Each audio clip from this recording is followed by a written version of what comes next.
Hi friends, welcome to Roja kitchen. ఈరోజు మనం చుక్క కూర చికెన్ కర్రీ ఎలా చేసుకోవాలో రెసిపీ చూద్దాం.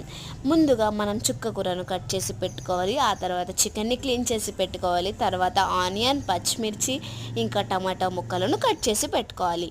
ఆ తర్వాత ప్యాన్లో ఆయిల్ వేసుకోవాలి. ఈ ఆయిల్ హీట్ అయిన తర్వాత అందులో మనం కట్ చేసి పెట్టుకున్న ఆనియన్ ఇంకా పచ్చిమిర్చి వేసి వేయించుకోవాలి. ఇది వేగిన తర్వాత మనం కట్ చేసి పెట్టుకున్న టమాటో ముక్కలు వేసి ఈ విధంగా వేయించుకోవాలి. ఆ తర్వాత ఒక స్పూన్ అల్లం పేస్ట్ వేసుకొని వేయించుకొని తర్వాత ఒక స్పూన్ పసుపు వేసుకొని మనం ముందుగా క్లీన్ చేసి పెట్టుకున్న చికెన్ ముక్కలను ఇందులోకి యాడ్ చేసుకోవాలి. ఇవి ఈ విధంగా మిక్స్ చేసుకున్న తర్వాత ఒక 5 నిమిషాలు మూత పెట్టుకొని ఉడికించుకోవాలి. ఉడికిన తర్వాత అందులో కావలసినంత సాల్ట్ వేసుకోవాలి.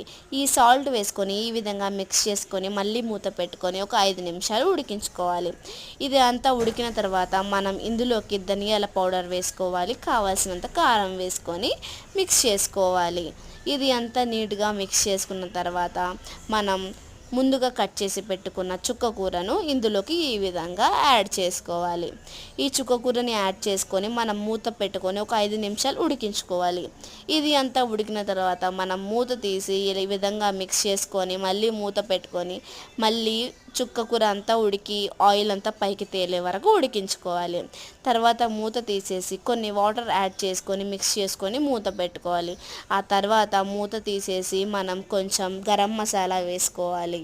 గరం మసాలా వేసుకొని మిక్స్ చేసుకొని ఒక్క 2 మినిట్స్ అలా ఉడకనిస్తే అంతే, రెడీ చుక్క కూర చికెన్ కర్రీ.